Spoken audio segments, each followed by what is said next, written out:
Hello and welcome to this class on Cold War America with focus primarily on the 1950s, and most of our focus is going to be on domestic affairs rather than foreign policy.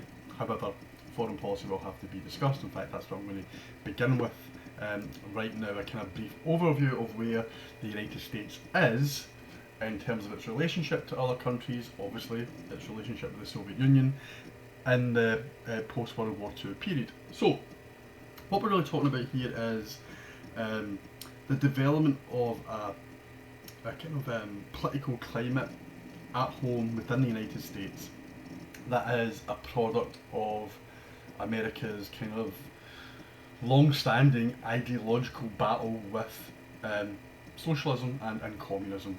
And when I say battle, I mean, opposition to political opposition to, economic opposition to. And that has really existed. I mean, you can go way back, as you will know yourselves, way back to the period where we have this kind of first Red Scare, where we have the anarchists who are deemed to be a threat to American security in places like Chicago, and the Haymarket Affair is an example of that.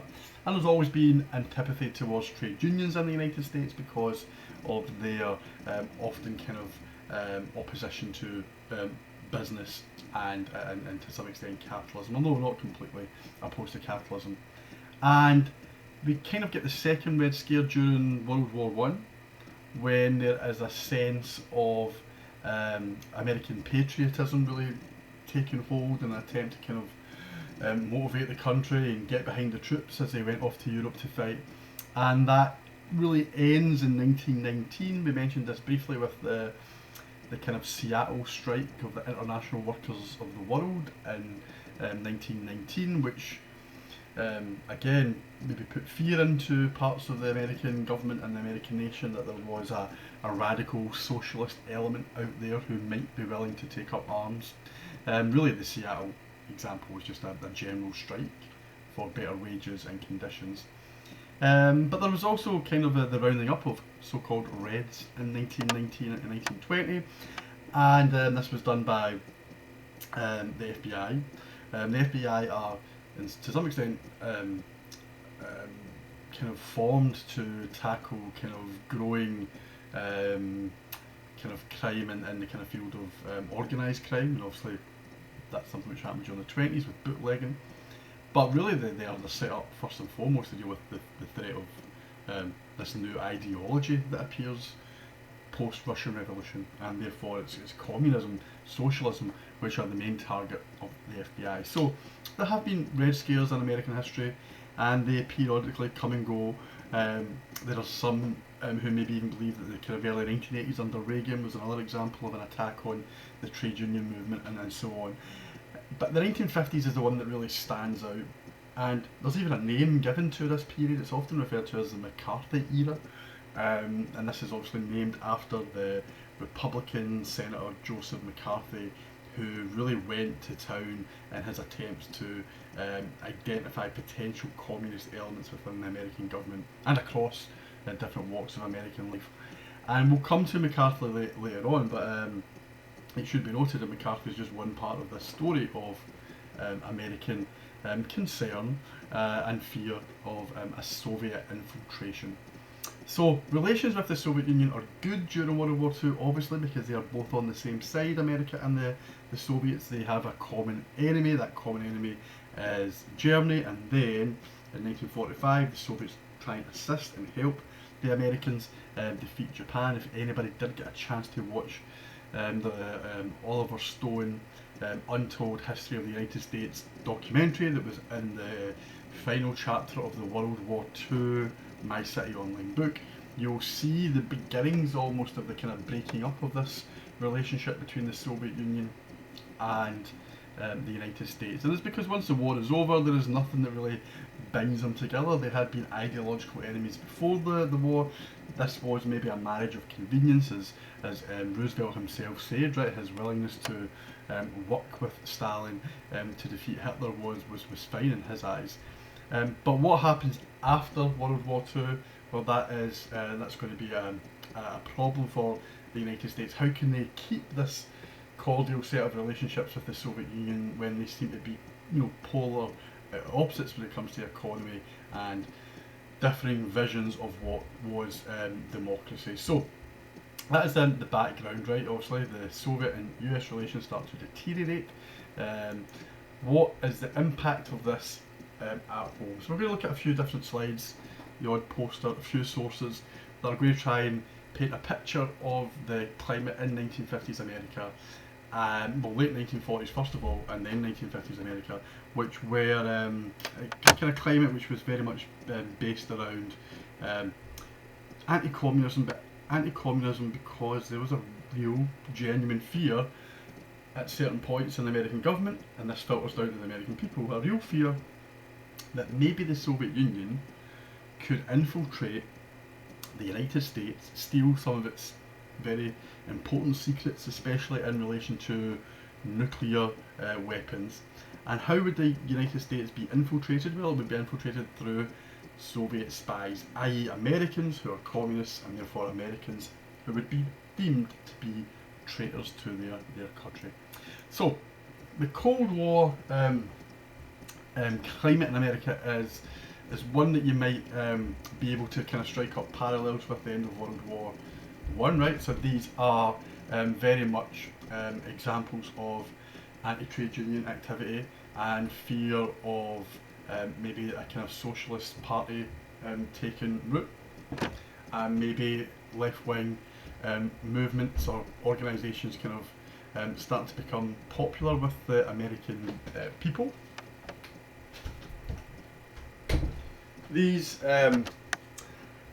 ideas or these fears means that America post World War II is going to be hostile. The American government is going to be hostile towards the political left. So when war ends, there is obviously a sense, victory in Europe, victory in Japan, there's a sense of euphoria, and America has saved democracy for the world, has defeated Nazism, fascism, and the kind of militarism within Japan.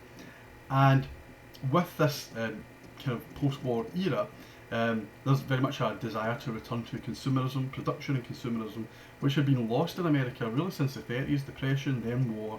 This was America almost returning back to the kind of 1920s period. So lots of optimism, and capitalism had kind of been triumphant in its defeat over totalitarian states, with the exception of the Soviet Union, and therefore the good times were going to arrive in America. But that didn't quite work out, because working class Americans who were very much organised in trade unions, this is a consequence of the New Deal, this is a consequence of the Wagner Act, and a consequence of workers actually having quite strong trade union agreements as a result of World War II, when they were obviously behind the war effort, but they had good conditions as a result.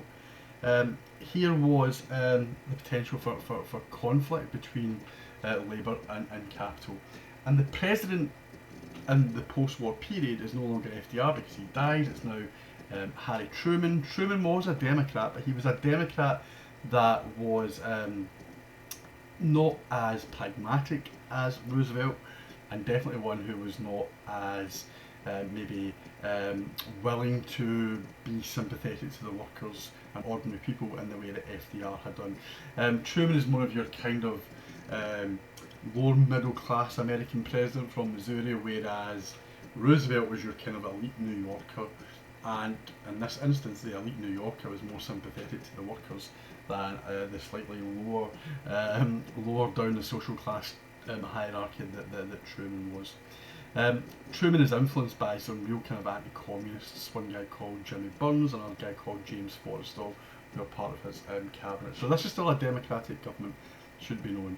Now, one of the things that Truman has to deal with early on in the post-war period is trade union kind of agitation, or trade union demands for better conditions. One of the issues that we see is an increase in prices after the war, and therefore trade unions are going to try and demand an increase in wages to make sure that they can maintain their standard of living.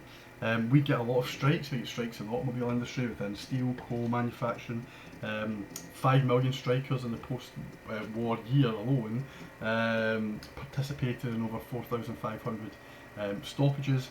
Then if you look at maybe the most famous strike of the post-war era, immediately after the post-war period, is the 1946 railroad strike. Truman's response to this was to basically have the government seize the railroads. He requested from Congress to allow the army to operate trains, so that these striking workers would basically be forced either into accepting unemployment, or they would have to come back to the table and not have such high demands. Eventually as well, there would be a desire to punish trade unions for going on strike. For time lost, companies could sue trade unions, and that is a real issue. So there's, in the very kind of first year or so of the post-war period, you do get this kind of anti-socialist, anti-trade union position coming from the very top, from Truman, filters down to the courts and the press. So this climate is one in which is going to spread away from just socialists and trade unions towards communism, right? Communism is going to be the word, or Reds is often the phrase that is used during this period. And lots of this type of propaganda, these types of posters, would find their way into the American people's psyche in the 50s and even in the early 60s. And there was a sense that the communist bogeyman would be a threat to American internal security.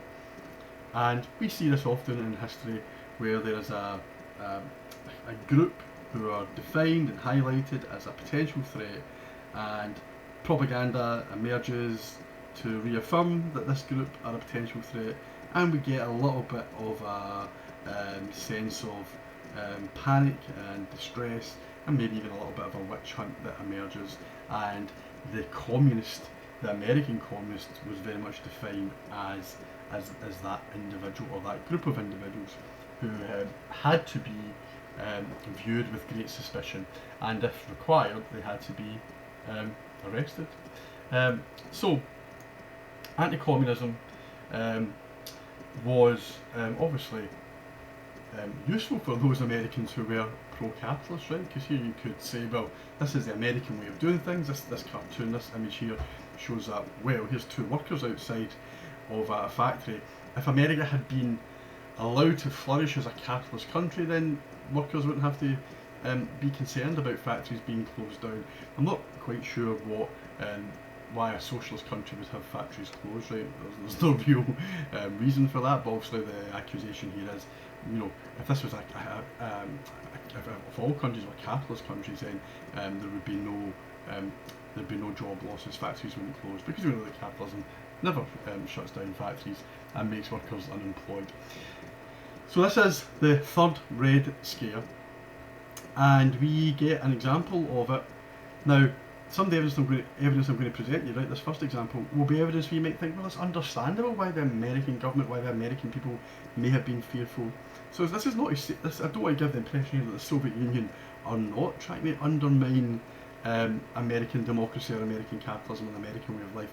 Of course they are. This is part of the very early period of the Cold War. It's an ideological Cold War. The same thing has been happening in Britain since the Soviet Union became a communist state. America and Britain have both had spies in the Soviet Union. The Soviet Union had spies in Britain. Famous story, obviously, of this during World War II that you may know about at Cambridge University. There has been a long history of this type of behaviour and activity. So we shouldn't really see the Soviets as being a persecuted group here, right? And the American Communist Party are affiliated to the Soviet Union. They take their orders obviously from the Comintern, which is the Communist International, which is based in Moscow. But I guess the question is, were communists, the Communist Party, were they really a threat to the American people? Were they really a threat to the American way of life?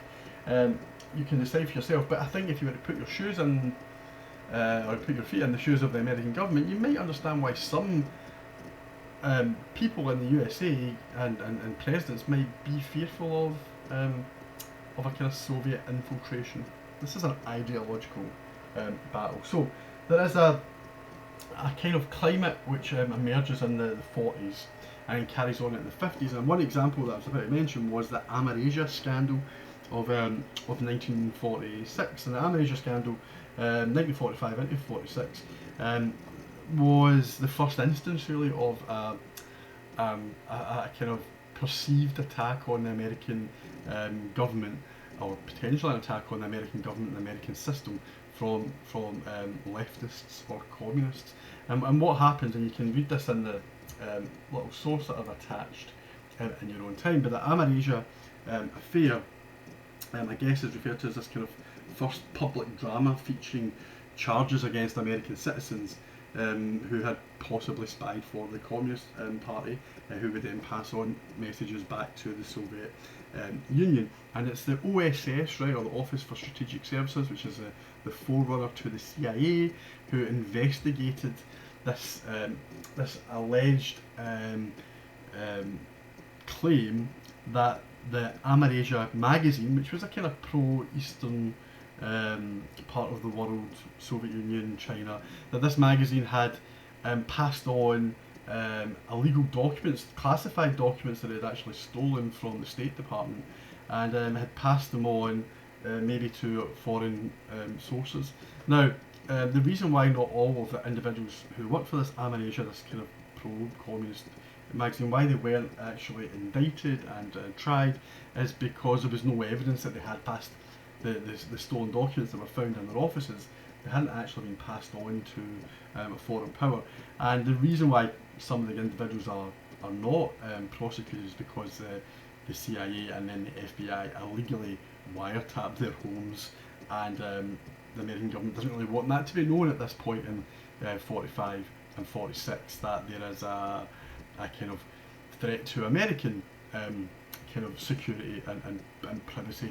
That seems very kind of totalitarian to wire people's houses. So this is the kind of first instance, if you like, of post-World War II fears of a Soviet infiltration, a communist infiltration, and at the same time we get two red-baiting politicians making their appearance on the political scene. They are Richard Nixon, who starts off as a congressman, he won't become a senator until 1950, and you've got Joseph McCarthy, who becomes a senator for Wisconsin in 1946.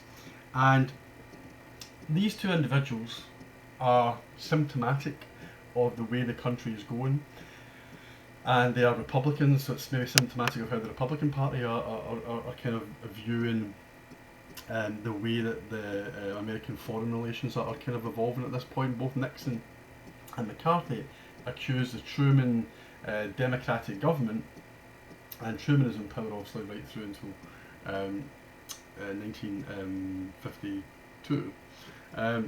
They kind of accuse Truman of losing China, because China falls in inverted commas to communism in the late 1940s, and the Americans are asking the question, well, okay, the most populous nation in the world has become communist, how have we allowed that to happen? And the Democrats are kind of blamed for this. I should say that Nixon and McCarthy are not liked really from the start, right? I mean, I welcome back to McCarthy. I'm not really going to talk too much about Nixon. We'll maybe refer to Nixon a little bit when we study the Vietnam War, but they were not liked at all. Here is Helen Douglas quote where she refers to McCarthy and Nixon as pipsqueaks, who are trying to get us so frightened of communism that we're afraid to turn out the lights at night. And I think it's a good little quote to give you an indication of the fact that yes, on the one hand there may have been a communist threat, but on the other hand this had all been whipped up into such a frenzy that there was a kind of overstating of the real problem. So in 1946, even though we have a Democratic president, the Republicans take control of Congress, both House of Representatives and the Senate. So we are going to see a shift further to the political right, and we're going to see more of this kind of anti-communist hysteria. Truman therefore starts to come under pressure, and he comes under pressure to start to maybe identify, or at least attempt to identify, examples of where there could be communists at work in the American government. So he passes an executive order 9835, which was to ensure that all members of the government had to take a loyalty oath. Basically, where they claimed they had never been a member of the Communist Party. So you can see that even Democrats are now feeling a little bit of the pressure. We also in 1947 get the Taft-Hartley Act passed. I kind of touched on this briefly, but this was an attempt to limit the activities of unions. Now, in the post-World War II period, roughly 25% of the workforce are unionised. Truman actually opposes the Taft-Hartley Act because he thinks this maybe is a step too far. Right? In fact, he opposes it on 12 occasions, bizarrely. But union leaders had to legally sign that they were not communists, and if they were accused of being communists, then obviously they could be prosecuted. So in these kind of first few years after the war, we really do get this slow but steady attack on communism, but also in some respects American liberties are threatened as well. Just to exemplify this further, right, post-war America is trying to reassert itself as being a country that is not really the country of the 30s and the 40s, where lots of state intervention for the war, lots of state intervention for the New Deal. This was America returning to free trade, free market capitalism, business, and political elites see foreign policy as an opportunity to expand American business, to expand free trade for America, to really dominate free trade. This next source is a little kind of extract from a book by Horowitz, and there's just a couple of little bits in it I think that are worth mentioning. I should have said in the previous source, you can read through the kind of terms of the Taft-Hartley Act if you wish in your own time. The bit I want to really point out here is right at the kind of first paragraph. I'll just read a little bit. It says, as the President responded to specific world events, his foreign policy also gradually develops, right? And there's a little quotation here from Jimmy Burns, who I mentioned earlier on, who is a real close ally of Truman. He says, our foreign relations inevitably affect employment in the United States, right? So America really does have this global outlook, right? I mean, that's the one thing about the Truman administration before Eisenhower comes to power in '52. It's about America having a global vision. And he goes on to say, prosperity and depression in the United States just as inevitably affects our relations with other nations of the world. So America really believes that she's got to have control to some extent of what goes on in the rest of the world to enhance and improve and secure employment and the economy back home. So two key figures on the American government at this point, foreign policy, if you like, influencers, Dean Acheson and John Foster Dulles. And this is the kind of middle paragraph of this page. It says, leading State Department officials like Acheson and Dulles often had personal ties to the nation's largest corporations, so the link between government and big businesses is clear, and they held powerful positions as corporate lawyers, financiers, or big business executives. For example, the names of 5 of the 6 Secretaries of State, right, so during this period, 5 of the 6 Secretaries of State for the United States of America, and 5 of the 6 Secretaries of Defence between 47 and 60 appeared in the social register. They were men who made money through positions that they held on corporate boards. Such men were appointed by both parties, and therefore these political parties, Truman and then Eisenhower, formulated a foreign policy which expressed and protected the values of the corporate elite, and therefore of business, and therefore of American capitalism. So we should always bear in mind that the ideological position of the United States is clear, right? It's not really one that is hidden. So therefore there's going to be an inevitable opposition and antipathy to any type of state intervention, and that can be from kind of liberal New Dealers to trade unions to socialists to communists to anarchists. If you go down the spectrum of groups who are seen as being potential enemies or opponents of free market, free trade capitalism. So bear that in mind. The reason why we have this anti-communist sentiment is pretty obvious and straightforward, because the United States was completely ideologically opposed to that type of government. So by the time we get to the 1950s, and again a little bit like the 1920s, the 50s can be characterised by certain images, by certain lifestyle.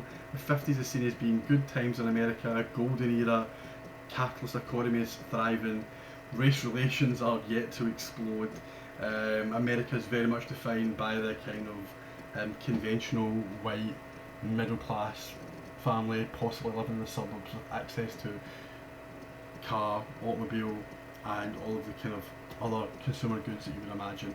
1950s America is the calm before the storm, but it's incredibly repressive in many respects. It's very much a period in which there is this sense of fear of the other, and the other in this instance are communists. Now, as I mentioned earlier on, right, China had become communist, and the Soviets by 1950 had the atomic bomb.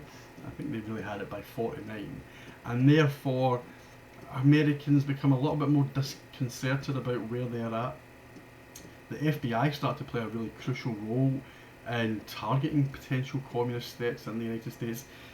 The civil rights movement, right, which you've already examined, is an area that FBI director J. Edgar Hoover, he believed that the civil rights movement was also influenced by communists and had been infiltrated by communists. He kind of thought, how can these poor, impoverished African Americans in the South, how could they have organised themselves in such a way without some type of communist help? Well, he was kind of wrong on that one, because they did organise themselves. However, Martin Luther King did sometimes have associates or advisors who had communist backgrounds, Jack Waddell being one of them. Bayard Rustin had been, he's maybe not the most well-known civil rights figure, Bayard Rustin, and that's partly because he was mostly black, communist and gay, and the kind of holy trinity that does not go down well in the United States in the 1950s and 60s. But Rustin had been an advisor to King, and therefore the FBI under Hoover had really started to think that the Communist Party had infiltrated the civil rights movement as well. So hysteria and paranoia do start to manifest themselves in the United States, and we see this in a government committee that's set up. It's actually set up in 1938, called the House Committee of Un-American Activities. It was actually set up to attack the New Deal. Kind of right-wing Republicans thought the New Deal had gone too far, so this committee was set up to try and undermine Roosevelt. So it's in place and it remains in place, and in the 1940s it is reborn, and then in the 50s it's reborn again, or it continues with the work of McCarthy. One of the people who's involved in the House of Un-American Activities Committee, someone who actually helps Joseph McCarthy, is Robert Kennedy. Before Robert Kennedy became a liberal in the kind of mid-60s to late 60s, before he was assassinated, he was incredibly conservative and, you know, a real anti-communist, a bit like his brother John F. Kennedy as well was. During this period, there is a fairly strong Communist Party. Right? The Communist Party grew during the New Deal period, and then they grew during the Second World War, and they're a kind of complicated group, the Communist Party in America. I'll give you one example. In 1936, they go and they fight in Spain during the Spanish Civil War, something that you might be interested in. And when they are in the Spanish Civil War, they're obviously fighting fascism, but they're fighting fascism because they are trying to defend democracy, because that is the view that's coming from Stalin in Moscow, right? Because Stalin didn't want to alienate the British or the French, so he wasn't making this war about socialism or communism. It was a war to defeat fascism, to save democracy, right? And Spain did have a democratic government that had been overthrown by Franco's kind of fascists and reactionaries and conservatives. This military coup takes place in Spain. Now, these guys who came back from Spain in 1939 were referred to by the American government as premature anti-fascists. And what that really meant was they were seen as being fascists, anti-fascist for the wrong reasons. Anti-fascist because they were kind of pro-communist. It was okay to be anti-fascist if you were pro-democracy during World War II, but these guys were premature in their anti-fascism. So some of them weren't even allowed to join the American military. They were kind of marginalised in American society. And the other issue was, in 1939, we have the Nazi-Soviet Pact. So these guys were put in a real predicament, because all of a sudden they had to be not anti-fascist because Stalin had this alliance with Hitler. So they were in a real a real kind of pickle. Some of these guys, the members of the Abraham Lincoln Brigade, who were the communists who went to fight in the Spanish Civil War. These guys, as well as the party that they are members of, the Communist Party, were incredibly kind of strong. I mean, okay, 80,000 members is nothing compared to the Democrats and Republicans, but for a left-wing movement in America, it's pretty impressive. And the view was, this is the view of the American government, how could it be that these 80,000 could not be involved in government affairs? They must be involved at some point, at some stage, at some level of government. So between 1947 and 1951, under Truman, loyalty boards forced nearly 3,000 government officials to resign because of their affiliation with the Communist Party. And that is the nature of America in the 1950s. And there are lots of examples of this. Some of them are really well-known examples, other less so. The kind of, maybe one of the most famous ones, again, comes in the 1940s, right before we even get to the 50s. I'm just going to click on this link here. It's known as the Waldorf Statement, issued in 1947 against 10 writers, directors, scriptwriters in Hollywood who were deemed to be associated with the Communist Party. One of these individuals at the very bottom of the list, Dalton Trumbo, you will see in a little video clip that you can watch in your own time. Alva Bessie was a fighter for the Abraham Lincoln Brigade during the Spanish Civil War. A really good writer, and had written many screenplays. You know, all of these guys' lives were kind of ruined, if you like, by the fact that they had been either communists or associated with communism, or associated with being a premature anti-fascist. And the Waldorf Statement is really the main motion picture houses in Hollywood saying we will not employ these individuals. Pressure had been put on them, but that's the type of witch hunt that we're talking about here. These guys may have been communist, they may have been sympathetic to the Communist Party, maybe sympathetic just to communist ideas in general, but were they a threat to the United States, and were their rights being denied to them because of what the American Constitution says about free speech? Was free speech really being safeguarded when these individuals were being told that they would lose their jobs because they have a certain political point of view? So it's a kind of tough one for the American government, or for kind of Americans who are of the view that their constitution is ideal and should be followed at all points. Well, it's very hard for that to be done if you always take into account, or you have to take into account, things like national security. So that was source 4. There are other sources 5 and 6 here that again give you an idea about how reactionary and conservative the United States is at this point. Source 5 refers to a telegram by the KKK to the House of Un-American Activities Committee saying, we back you, as I think it says the term here, freedom-loving, God-fearing Americans. Every Klansman supports this committee in its attempt to weed out communists. Robert Taylor was an actor, and here he is being interviewed by the House of Un-American Activities, and he's really feeling pressure to say, I would never work with a communist. If I had to, I would tell them that it's either me or him. So you're kind of seeing real pressure put on some Americans to, even if they weren't anti-communist, to say that they were, because if you didn't say that, then you would be tarred with being a communist if you were not willing enough to speak out and say that you weren't. And that's very much the nature of this period. Free speech is really curtailed at this time. The Communist Party takes a real hit, and it loses 50,000 members during this period because nobody wants to be associated with communism. Hoover, like, you kind of see this even to this day, this association of communism and fascism being the same thing. And that's what Hoover does. He refers to the Soviet Union as being fascist, and it's referred to it in his article that he writes in the 1950s called Red Fascism in the United States Today. And he basically is of the view that the Soviet Union is intent on destroying not just American democracy, but democracy across the world, because the Soviet Union favours a totalitarian world revolution. And again, these ideas permeate their way across, or permeate down throughout American society. Sometimes there is substance to these accusations, and the most famous example comes with the Alger Hiss case, which is something you'll hear about in a little documentary you can watch in your own time. But Hiss was a government worker, right, since 1948, and he was identified as being a communist. He'd served as a presidential advisor on foreign affairs, but he denied any association with the Communist Party. He claimed he was a New Deal liberal. He was questioned at the House of Un-American Activities Committee by Richard Nixon, and he was convicted of espionage after a former communist who did a deal, which was always a little bit shady then. A guy called Whittaker Chambers testifies against Hiss, and Hiss was given a 5-year sentence because he was alleged to have had some type of evidence that he had passed on secrets to the Soviets. These kind of anti-communist crusaders were not quite yet satiated with their anti-communist kind of probes, and it carries on throughout the 50s.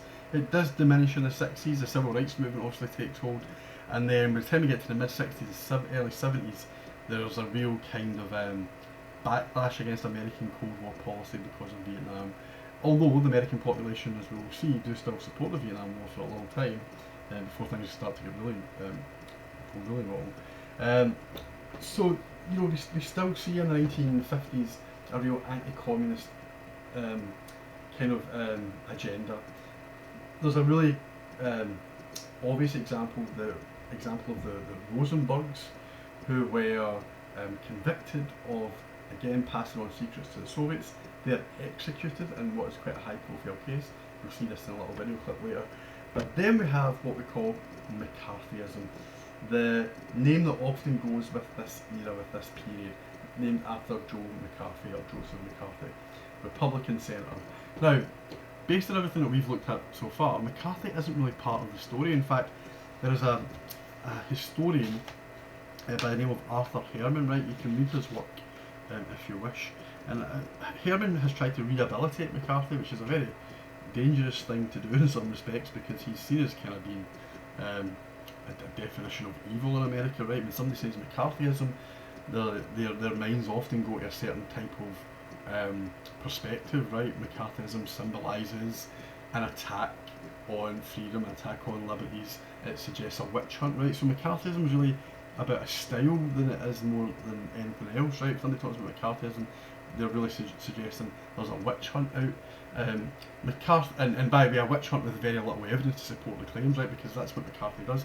He makes claims about communists and the government, and these claims never really ever came to anything. But once you throw the mud, it often sticks, right? And that is the point that people often make when they use this term McCarthyism. But to defend McCarthyism, this guy, this historian Arthur Herman, does make a valid point. He says, in fact, most of what people ordinarily mean when they talk about the Red Scare and McCarthyism, they mean the House of Un-American Activities. They talk about the anti-communist prods anti-Hollywood that we spoke about, the kind of tough laws against the trade unions, the kind of backlash against leftist ideas in schools and universities. They refer to the Rosenberg trial and the Hiss trial, and absolutely none of these things have anything to do with McCarthy. So the post World War II climate, the anti-communist climate, is there and has got nothing to do with McCarthyism. Of course it's going to be there. This is the America of 1950s, which promoted capitalism and, in their eyes, freedom and democracy.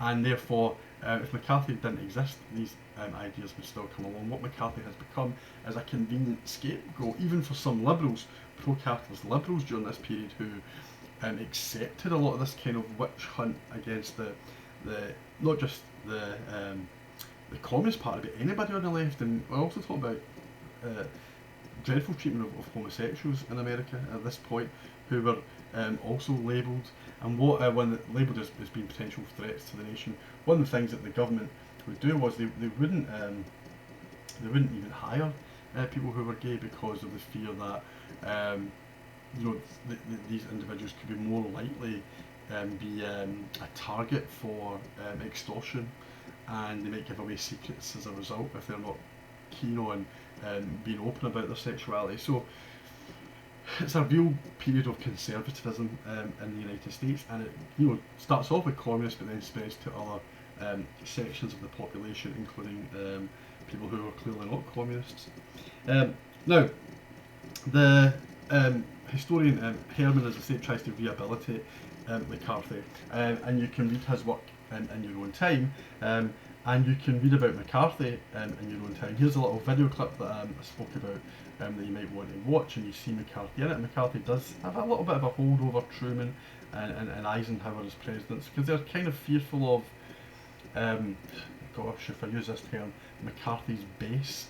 McCarthy's base are your blue collar workers in places like the Midwest, which makes him quite similar to someone else who is known for a bit of hyperbole and outrageous rhetoric.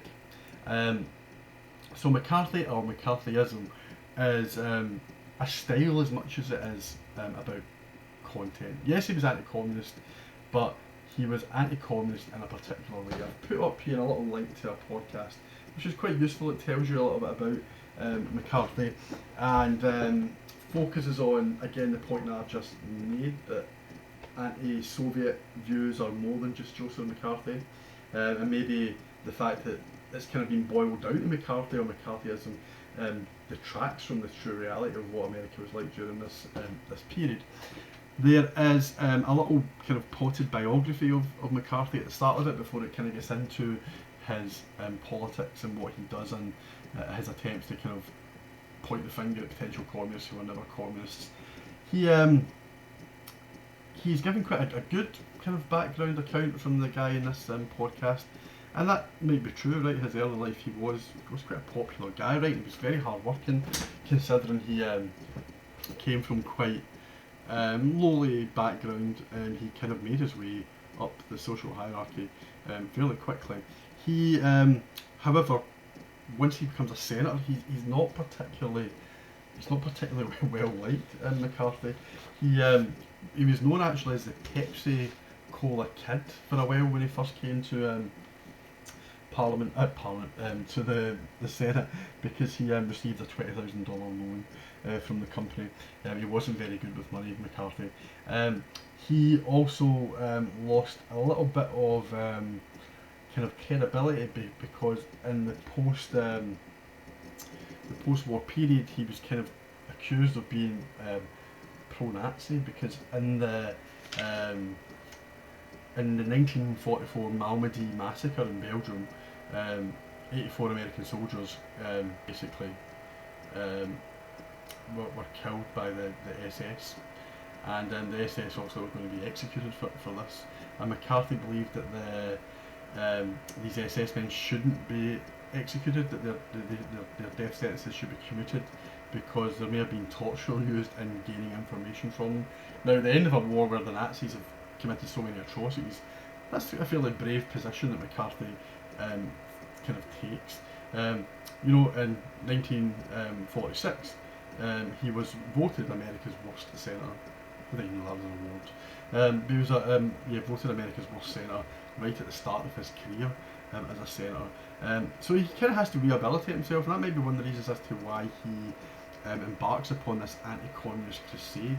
Although I should say he does come from a Catholic background, and many Catholics at this point were anti-communist for obvious reasons, right? The kind of atheist element of communism, but also just because Catholics themselves, and this kind of links to the Kennedy family, had kind of had to prove their loyalty to the country, to the United States.